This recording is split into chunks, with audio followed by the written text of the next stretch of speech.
një copë bukë dhe një botë e re. Isha duke ecur ngadalë në rrugicat e vjetra të qytetit tim, ku trotuaret e pluhurosura shtrieshin mes ndërtesave të larta me fasada të çara dhe dyqaneve të vogla, që shpërndanin aroma të ndryshme të kafes dhe bukës së sapo pjekur. Ishte një ditë e zakonshme dimri, me ajër të ftohtë që të mpinte hundën dhe gishtat. Ndërsa kaloja pranë një dyqani të vogël furr, aromat e bukës së ngrohtë më ndaluan për një çast. Nuk e di pse, por diçka brenda meje më bëri të ndihesha i uritur jo vetëm për ushqim, por edhe për një ndjesi të ngrohtësisë që vetëm një copë bukë e sapo pjekur mund të të japë. Ndërsa dilja nga dyqani me një çantë të vogël plastike në dorë, pash një plak të panjohur duke u ulur pranë një mure të qartë. Ishte një figurë e brisht, me flokët e thinjur të shpërndar dhe sytë që dukeshin të lodhur nga jeta. Rrobat e tij ishin të vjetra, të grisura në skaj, dhe duart e tij dridheshin lehtë nga ftohti. Ai nuk po kërkonte ndihmë nga kalimtarët. Thjesht rinte atje, si një pjesë e heshtur e rrugës, pa u vënë re nga shumica e njerëzve që kalonin shpejt. Diçka në atë moment më shtyri të veproj pa u menduar shumë. Nuk ishte ndonjë ndjenjë e madhe altruizmi apo e përgatitur paraprakisht, thjesht një impuls që më tha: jepi diçka që mund të ndryshojë ditën e tij. Mora nga çanta ime copën më të madhe të bukës së ngrohtë, të sapo prerë, dhe u afrova tek ai. Për ju, thash duke i zgjatur copën. Ai ngriti syt dhe për një çast ndjeva një heshe të rëndë, siç ndodh kur dy botë takohen papritur. Një botë që ka shumë dhe një botë që ka pak, një botë që shpejton dhe një botë që pret. Plaku e mori bukën me duar të dridhura, dhe për pak sekonda, bota e tij dhe imja duket se u lidhen në një mënyrë të pazakontë. Ai nuk foli me një herë, vetëm e shikoi bukën, pastaj mua, dhe më pas nisi të qeshte. Një qeshje e thjeshtë, e lehtë, por që mbushte zemrën me një ngrohtësi të papritur. Faleminderit, djali im, tha me zë të dridhur, por të qetë, nuk e prisja këtë. Ajo që ndodhi pas ishte e pabesueshme. Nuk ishte vetëm një falënderim i zakonshëm. Ishte si nëse bota kishte ndalur për një çast dhe gjithë energjia negative e ditës u shua. Plaku filloi të më tregoj historinë e tij.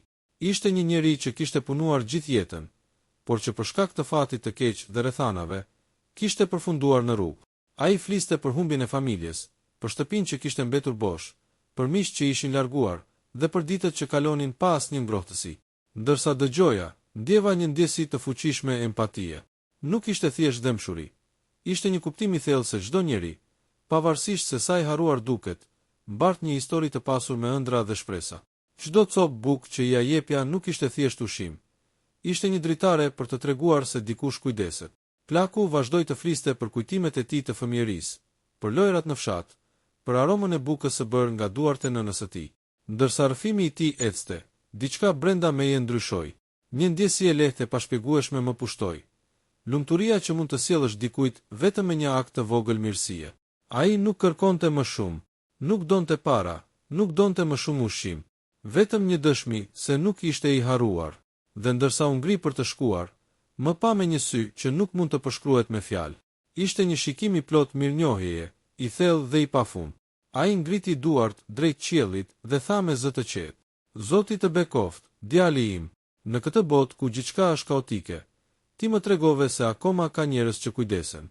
Më pas u largua, por ai largim nuk ishte thjesht një largim fizik.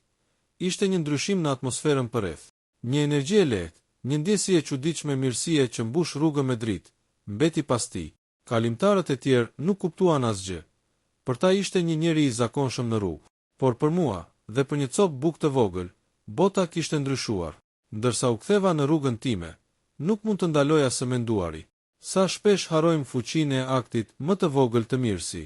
Sa shpesh jemi të zënë me jetën tonë, duke injoruar njerëzit që ndoshta kanë nevojë për një buzëqeshje, një fjalë të mirë apo një copë bukë, dhe më e çuditshmja ishte se, përkundër dhimbjes së tij, ai plak më mësoi një mësim që nuk mund ta merrja nga askush tjetër. Se mirësia e sinqertë ka një fuqi që te kalon çdo gjë materiale.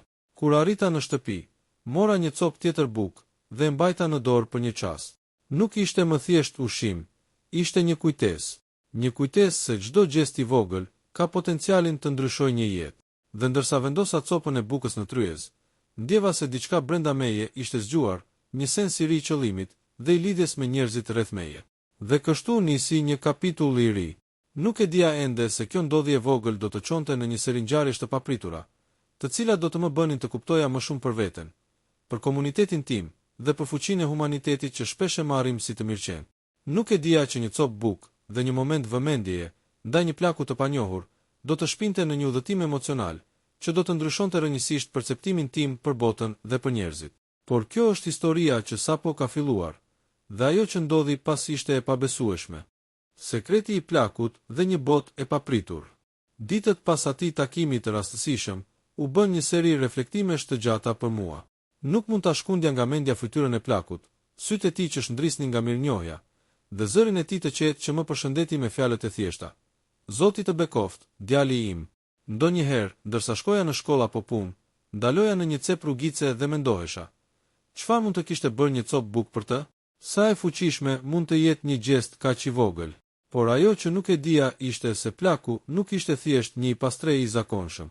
Një pasdite, disa ditë më vonë, ndërsa ecta përsëri drejt atij muri ku e kisha parë për herë të parë, e pash të ulur atje, duke lexuar një letër të vjetër me dorë të dridhur. Ai më vuri re dhe më bëri një shenjë të lehtë me dorë. E janë i pak, tha, me zërin e tij të njohur. U afrova ngadalë, me një ndjesi të çuditshme kurështie. Nuk e dija çfarë të prisja. Plaku nxori një kuti të vogël prej druri dhe e vendosi përpara meje. Ky është për ty, tha ai, duke e hapur. Brenda kutisë kishte letra, fotografi të vjetra dhe një ditar të vjetër me faqet e zbehta nga koha. Kjo është jeta ime, tha ai, me një pikë trishtimi në zë. Gjithçka që kam dhe gjithçka që kam mësuar. Dua që ta kesh, sepse ti më tregove se bota nuk është e ftohtë siç duket. Ndërsa shikoja për mbajtjen e kutisë, ndjeva një dridhje të lehtë. Fotot tregonin një burr të ri, të buzëqeshur, mes familjes së tij, me fëmijë dhe mikë të shumtë. Ditari ishte plot rrëfimet e jetës së tij, ditët e lumtura dhe të trishtuara, sekretet dhe ëndrat e tij, përpjekjet dhe humbjet e mëdha. Çdo faqe rrëfente një pjesë të shpirtit të tij. Ai më shikoi dhe tha: "Shumë pak njerëz e kuptojnë këtë, djali im. Një gjest i vogël mund të hap porta të mëdha.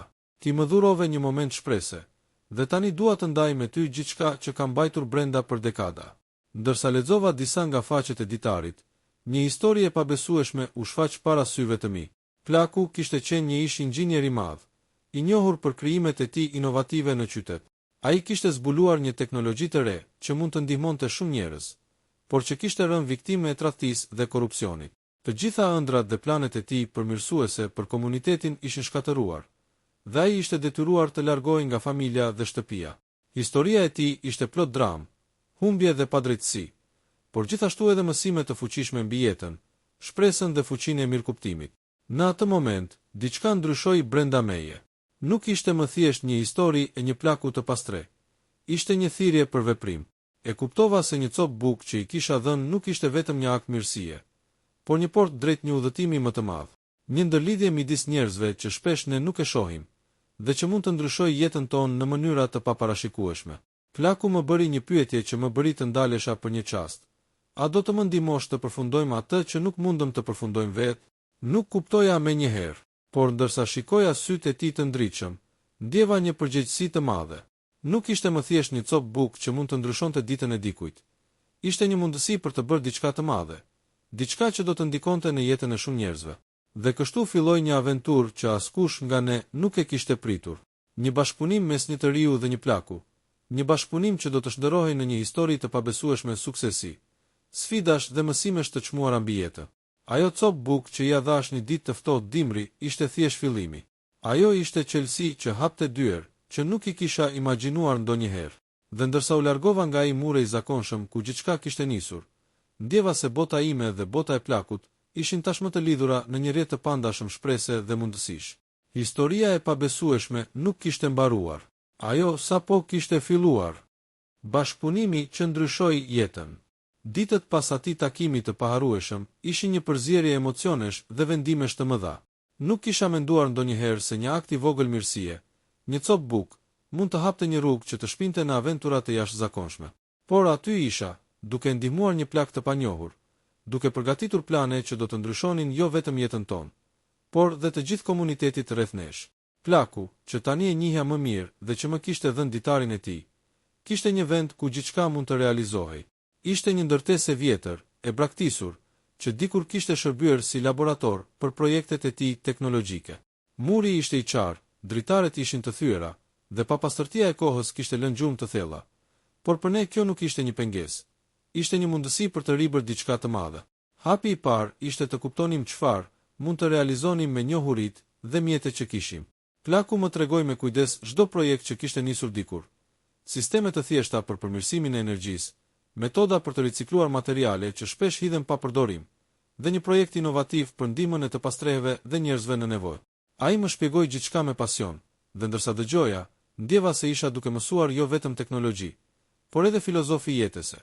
Se çdo njeri mund të bëjë ndryshime, edhe kur duket se bota është kundër tij. Fillimi nuk ishte i lehtë.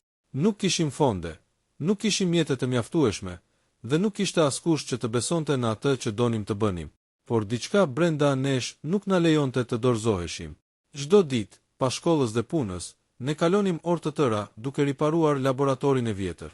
Plaku më mësoi si të përdorja veglat, si të lidhja qarkime të thjeshta elektrike, si të transformoja ide abstrakte në diçka konkrete. Çdo objekt i braktisur që gjenim bëhej pjesë e projekteve tona, dhe çdo gabim që bënim ishte një mësim i çmuar. Një pasdite, ndërsa po riparonim një panel të vjetër elektrike, një dritë u ndes papritur. Ishte e vogël, por ajo shkëndij simbolizonte më shumë se thjesht energji. Ishte shenja që po bënim progres. Plaku qeshi me një zë të ngrohtë dhe tha: "Shiko, djali im, një cop buk më dha mundësinë të rikthej këtë dritë. Nuk do të besosh sa fuqia ka mirësia." Në atë çast, kuptova se gjithçka që kishim bërë deri atëherë kishte një domethënie të thellë. Çdo veprim i vogël që bënim për njëri tjetrin kthehej në energji pozitive që ndryshonte gjithçka rreth nesh. Por sfidat nuk vonuan të shfaqen. Një ditë, ndërsa po përgatitnim një prototip për sistemin e riciklimit, ndodhi një incident i papritur. Një nga qarkimet që kishim lidhur gabimisht shkaktoi një shkëndij të madhe, dhe një pjesë e laboratorit u dogj. Zjarfiksit erdhën shpejt, por ne ishim të shokuar. Plaku u ul në dysheme dhe tha me një ton të qetë, por të trishtuar: "Kjo është pjesë e rrugës, djali im. Nëse do të bëjmë diçka të madhe, duhet të pranojmë se do të gabojmë." Ky moment, i frikshëm në fillim, na mësoi diçka thelbësore. Suksesi nuk vjen pa rrezik, dhe guximi nuk është mungesë frike, por veprimi përkundër saj. Çdo herë që laboratorin e rimerrnim në dorë, ndihesha më i fuqishëm. Çdo ditë që plaku më tregon për jetën dhe për planet e tij, ndihesha më i lidhur me historinë e tij dhe me atë që mund të bëjmë bashkë. Gjatë javëve që pasuan, projekti ynë filloi të marrë formë. Një nga risitë që menduam ishte krijimi i një sistemi të vogël për ndihmën e të pastrehve, duke përdorur materiale të ricikluara. Ishte e thjeshtë, por efektive. Një pjesë e laboratorit shërbente si magazin për ushqime dhe veshje, të cilat ne i përgatitnim dhe i shpërndanim për ata që kishin më shumë nevojë. Kur u shpërndan paketat e para, emocionet ishin të papërshkrueshme. Një burr i moshuar që jetonte në rrugë, u ul dhe më tha me lot në sy: "Nuk prisja kurrë që dikush të kujdesej për ne." Ai moment më mësoi më shumë se çdo libër apo klas. Mirësia e sinqertë ndryshon jetën e njerëzve në mënyra që ne nuk mund t'i imagjinojmë. Dhe ndërsa shikoja fytyrat e tyre, kuptova se çdo sfidë, çdo gabim dhe çdo natë e lodhshme në laborator kishte një kuptim të thellë. Por historia jon nuk kishte përfunduar. Një ditë, ndërsa po shkonim për të shpërndar paketa, pash një gazetar që po fotografonte një ngjarje të rastësishme pranë rrugës. Pa e kuptuar, ai na fotografonte ne dhe laboratorin ton të improvizuar. Disa ditë më vonë, një artikull doli në gazetë, duke treguar për dy njerëz, një të ri dhe një plak, që kishin krijuar një projekt të jashtëzakonshëm për të ndihmuar komunitetin. Artikulli shpërtheu në media, dhe brenda pak ditësh, njerëz të ndryshëm filluan të ofronin ndihmë, donacione dhe ide për të zgjeruar projektin. Papritmas, diçka që kishte nisur me një cop buk dhe një akt të vogël mirësie, u shndërrua në një lëvizje të vërtetë. Një rrjet njerëzish filloi të lidhej, dhe projekti ynë filloi të ndikonte në jetën e qindra njerëzve. Plaku më shikoi dhe tha me një zë të ngrohtë: "Kjo është magjia e mirësisë, djali im. Nuk ka kufi për atë që mund të ndodhë kur dikush kujdeset për një tjetër." Ndërsa kjo aventurë vazhdonte, unë ndjeva një transformim të thellë brenda meje. Nuk isha më vetëm një djalosh që kalonte rrugicat e qytetit. Isha pjesë e diçkaje më të madhe. Mësova se çdo gjest i vogël ka potencialin të krijojë një valë që mund të përfshijë botën. Dhe ndërsa laboratori ynë improvizuar po lulëzonte, diçka brenda meje e dinte. Kjo ishte vetëm fillimi i një historie të pabesueshme, që do të vazhdonte të frymëzonte njerëz dhe të ndryshonte jetë për shumë vite të ardhshme. Plaku më kishte dhënë më shumë se ditari i tij apo përvojën teknologjike. Më kishte dhënë një mësim të çmuar mbi jetën, se mirësia e vërtet nuk ka kufi, dhe se çdo njeri ka fuqinë të bëjë diçka të jashtëzakonshme, pavarësisht nga sfidat dhe humbjet që ka përjetua. Çdo copë bukë që jepet me sinqeritet mund të bëhet çelësi i një aventurë të madhe, dhe çdo veprim i vogël mund të hapë dyer që nuk mund të imagjinosh ndonjëherë. Sfida, zbulime dhe momente të pabesueshme. Ditët dhe javët pas publikimit të artikullit kishin sjellë një fluks të madh aktiviteti. Një rrjet i vërtet njerëzish po krijohej rreth projektit ton. Donacione, vullnetar, mjete dhe ide të reja mbërrinin çdo ditë, por me çdo hap përpara, sfidat gjithashtu po shtoheshin. Nuk ishte më thjesht puna jonë e improvizuar në laboratorin e vjetër. Tani ishim pjesë e një lëvizje të gjallë, ku përgjegjësitë ishin të mëdha dhe pritshmëritë e njerëzve nuk ishin të vogla. Një mëngjes, ndërsa po përgatitesha për të hapur laboratorin, plaku më ndaloi. Djali im, tha me zë serioz, tani nuk është koha të veprojmë vetëm për ne. Ky projekt ka filluar të marrë jetë të vetën, por duhet të jemi të kujdesshëm. Disa njerëz nuk duan ndryshimin. Fjalët e tij më vendosën në alarm. Nuk e kisha menduar kurrë që sukses i vogël mund të krijonte armiq, por nuk kaloi shumë kohë që të kuptoja se kishte të drejtë. Një nga ditët e ardhshme, një grup njerëzish me qëllime të dyshimta u shfaq pranë laboratorit. Ata donin të kontrollonin projektin, duke u përpjekur të përfitonin nga fama dhe ndihma që po ofronin për komunitetin. Ishte një sfidë e papritur dhe tensioni ishte i madh. Plaku më mori pas krahëve dhe tha: "Mos ki frikë. Gjithçka që kemi ndërtuar është më e madhe se çdo kërcënim i jashtëm. Kujdesi, mirësia dhe besimi janë më të fuqishme se frika." Me fjalët e tij, ndjeva një forcë të jashtëzakonshme brenda vetes. Nuk ishte më thjesht një projekt, ishte një kauzë, një mision që kërkonte guxim dhe vendosmëri. Ditët që pasuan ishin të mbushura me përplasjet dhe strategjitë për të mbrojtur laboratorin dhe punën tonë. Ne filluam të organizonim takime me komunitetin, të shpjegonim idetë tona dhe të krijonim një mbështetje më të gjerë. Një ditë, një grup nxënësish dhe të rinj të komunitetit u bashkua me ne, duke sjellë energji, ide dhe një dëshirë të madhe për të ndihmuar. Ishte një moment emocionues, një bashkëpunim mes gjeneratave, ku të rinjt dhe të moshuarit punonin së bashku për një qëllim të madh. Por sfidat më të mëdha ishin ende përpara. Një natë, ndërsa po rregullonim një makineri për riciklimin, një pjesë e saj shpërtheu, duke shkaktuar një zjarr të vogël. Fatmirësisht nuk pati të lënduar, por laboratorin e vogël e mbuluan tymi dhe dëmet. Ishte një goditje e rënd morale, dhe për një moment ndjeva dëshpërim. Plaku më shikoi me qetësi dhe tha: "Kjo është pjesë e rrugës së madhe, djali im. Nuk mund të arrijmë gjëra të mëdha pa sfida dhe rreziqe. Çdo herë që bie, duhet të ngrihemi më të fortë." Ai kishte të drejtë. Ishte një mësim jetësor që nuk do të harroja kurrë. Resilienca dhe vendosmëria janë çelësat e suksesit të vërtetë. Pas asaj nate, ne punuam më shumë se kurrë. Laboratori u rindërtua, makineritë u rregulluan dhe projekti u zgjerua në mënyrë të papritur. Filluam të krijonim prototipe për ndihmë të pastreve, për shpërndarje të ushqimeve dhe veshjeve, dhe për projekte mjedisore që ndihmonin qytetin tonë të jetë më i pastër. Çdo sukses i vogël shpërthente në energji pozitive dhe frymëzonte njerëzit rreth nesh. Një ditë, ndërsa po shikonim rezultatet e punës sonë, Plaku më nxori një letër të vjetër nga ditari i tij. "Kjo është për ty, djali im," tha ai. Në letër kishte skica dhe ide që nuk i kishte zbuluar kurrë askujt, projekte për energji të ripërtërishme, pajisje për ndihmë të njerëzve në nevojë, dhe një ide për një sistem të vogël që mund të shpëtonte jetë në rast emergjencash. U ndjeva i befasuar. Nuk mund të besoja se çfarë po më tregonte. Çdo ide ishte revolucionare, dhe ndihma që mund të sillnim për komunitetin ishte e jashtëzakonshme. Plaku më tha me buzëqeshje: "Tani është radha jote të marrësh këtë përgjegjësi. Përdor këtë njohuri për të bërë ndryshimin që ne ëndërruam gjithmonë." Kështu filloi një fazë e re. Nuk ishte më thjesht një projekt i vogël improvizuar në një laborator të braktisur. Ishte një lëvizje që mund të ndikonte në shumë jetë, që po fitonte mbështetje dhe frymëzim nga komuniteti. Ishte një mësim i madh për mua. Ndonjëherë ato gjeste të vogla, një copë bukë, një ndihmë e sinqertë, mund të shndërrohen në diçka që ndryshon botën. Por momenti më i pabesueshëm ishte ende përpara.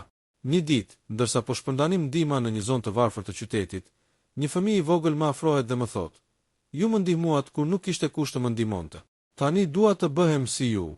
Ai ishte vetëm 10 vjeç, por kishte një vendosmëri dhe një zjarr në sytë e tij, që më bëri të kuptoj se gjithë puna jonë nuk ishte vetëm për ne ose për komunitetin. Ishte për gjeneratat e ardhshme. Në atë moment, kuptova se çdo copë bukë, çdo orë punë, çdo sfidë ka përcyer kishte një kuptim të thellë. Ne nuk kishim ndryshuar vetëm jetën e njerëzve përreth nesh. Kishim krijuar një valë të fuqishme shprese, mirësie dhe veprimi që nuk mund të ndalohej. Plaku më shikoi dhe tha: "Kjo është ajo që të kam thënë gjithmonë, djali im. Mirësia e sinqert ka fuqinë të ndryshojë botën. Dhe tani, ti po e ndihmon këtë të ndodh." Ndërsa shikoja rreth laboratorit të zgjeruar dhe njerëzit që punonin së bashku, ndjeva një ndjesi të çuditshme gëzimi dhe krenarie. Historia jon ishte bërë një testament i fuqisë së veprimit të vogël dhe të sinqert. Çdo copë buk, çdo akt mirësie, kishte çuar në një rrugtim të pabesueshëm që ndryshoi jo vetëm jetën tonë, por dhe të shumë të tjerëve. Dhe ndërsa dielli perëndonte mbi qytet, ndjeva se diçka e madhe kishte nisur, dhe kjo histori nuk kishte përfunduar. Kulmi i historisë dhe transformimi i jetës. Ditët e fundit kishin sjell një ritëm të papar në laboratorin ton të improvizuar. Projekti që kishte nisur me një copë buk dhe një akt të vogël mirësie, tani kishte zgjeruar horizontet e tij. Nuk ishte më thjesht ndihmë për të pastrehet apo aktivitete të vogla për komunitetin. Ishte një lëvizje e plot, një rrjet njerëzish të angazhuar që po ndryshonin jetën e qindra njerëzve. Një mëngjes, ndërsa Plaku dhe unë po shërtonim rezultatet e ditës, erdhi një lajm që nuk e prisnim. Një organizatë ndërkombëtare kishte dëgjuar për projektin ton dhe donte të investonte për të zgjeruar iniciativë. Ishte një mundësi që mund të transformonte gjithçka në një shkallë shumë më të madhe. Ndërsa shikoja Plakun, pash sytë e tij të ndritshëm nga emocioni. Ai nuk foli shumë, vetëm më shtrëngoi dorën dhe buzëqeshi. Por me mundësi të mëdha, vinë dhe sfida të mëdha. Një pjesë e komunitetit nuk e përjetoi mirë këtë hap. Disa njerëz filluan të dyshojnë në qëllimet tona, duke përmendur keqpërdorime apo ndonjë motiv të fshehtë. Ne duhej të jepnim prova të qarta dhe të punonim edhe më shumë për të treguar se çdo gjë bazohej në ndihmë dhe mirësinë e sinqertë. Puna e përditshme ishte e vështirë, por çdo përpjekje sillte rezultate të dukshme. Shumë njerëz filluan të shikonin ndryshime të vërteta në jetën e tyre. Familje që morën ndihmë, fëmijë që u kthyen në shkollë, hapësira publike që u pastruan. Dhe çdo sukses, sado i vogël, na kujtonte për atë copë buk që e kishte nisur gjithçka. Një ditë, Plaku më mori për një bisedë të veçantë. "Djali im," tha ai, "këtu ku jemi, çdo gjë është e jashtëzakonshme, por më duhet të të tregoj diçka që nuk e kam thënë kurrë askujt." Ai më tregoi për një sekret të madh. Në të kaluarën e tij, kishte zhvilluar një patentë të jashtëzakonshme për ndihmën e njerëzve në nevojë, por nuk kishte pasur kuraj ta shfrytëzonte. "Tani," tha ai, "ti ke guximin dhe energjinë që unë nuk kisha dikur." Ndërsa më tregonte detajet, ndjeva një përgjegjësi të madhe. Nuk ishte më thjesht një projekt komunitar. Ishte një mundësi për të shpëtuar jetë, për të përmirësuar fatin e shumë njerëzve dhe për të krijuar një trashëgimi që do të zgjaste breza. Kulmi i historisë erdhi një ditë të veçantë, kur organizata ndërkombëtare vizitoi laboratorin ton për të parë progresin dhe rezultatet. Ata u habitën nga ajo që kishin parë, një hapësirë e vogël e improvizuar, por me energji dhe ide të jashtëzakonshme që po ndryshonin komunitetin. Një nga përfaqësuesit më tha: "Nuk kemi parë kurrë një projekt që ka nisur nga kaq pak dhe ka arritur kaq shumë në kaq pak kohë. Ky është shembulli i fuqisë së mirësisë dhe vendosmërisë." Në atë moment, ndjeva një emocion të papërshkrueshëm. Çdo orë lodhje, çdo sfidë, çdo gabim kishte qenë i vlefshëm. Plaku më shikoi dhe tha: "Shiko, djali im, kjo është ajo që të kam thënë gjithmonë. Mirësia dhe veprimi i sinqert mund të ndryshojnë botën." Por ajo që e bëri momentin edhe më të pabesueshëm ishte reagimi i komunitetit. Qindra njerëz u mblodhen për të na përshëndetur dhe për të falënderuar. Një grua më shtrëngoi dorën dhe tha me lot në sy: "Ju ndryshuat jetën time dhe të familjes sime. Nuk do ta harrojmë kurrë." Një fëmijë i vogël më dha një vizatim të thjeshtë, por plot kuptim. Një copë buk që fluturon mbi qytet, duke përfaqësuar shpresën dhe mirësinë. Në atë moment, kuptova se historia jon nuk ishte vetëm për ne. Ishte për çdo person që ishte prekur nga një akt i vogël mirësie, për çdo jetë që ishte përmirësuar nga një ndihmë e thjeshtë, për çdo fëmijë që kishte mësuar se bota nuk është gjithmonë e ftohtë dhe ashpë. Çdo hap i vogël mund të shndërrohet në diçka të jashtëzakonshme. Përplasje, sfida, zbulime dhe momente të pabesueshme kishin ndërtuar një rrugtim të jashtëzakonshëm. Dhe ndërsa shikoja laboratorin, Plakun dhe njerëzit e komunitetit, ndjeva një lumturi të madhe, një ndjesi të thellë paqeje dhe kënaqësie. Historia kishte filluar me një copë buk dhe tani po mbyllte fryte që askush nuk mund ta kishte imagjinua. Në fund Plaku më tha: "Djali im, mos haro kurrë këtë. Çdo veprim, sa i vogël që të duket, mund të ndryshojë botën. Ti më tregove këtë mësim. Dhe tani është radha jote të vazhdosh të shpërndash mirësinë. Dhe kështu përfundon kapitulli ynë, por jo historia. Sepse historia e një copë buke, e një plaku të panjohur dhe një djali që vendosi të veproj, nuk ka fund. Ajo është një kujtesë se në botën tonë, çdo akt mirësie ka fuqinë të krijojë valë që arrin më shumë se sa mund të imagjinojmë. Historia jon ishte e pabesueshme, por e vërtet. Një copë buk, një akt i vogël mirësie dhe një vendosmëri e jashtëzakonshme kishin ndryshuar jetën e shumë njerëzve dhe kishin treguar se fuqia e mirësisë nuk ka kufi.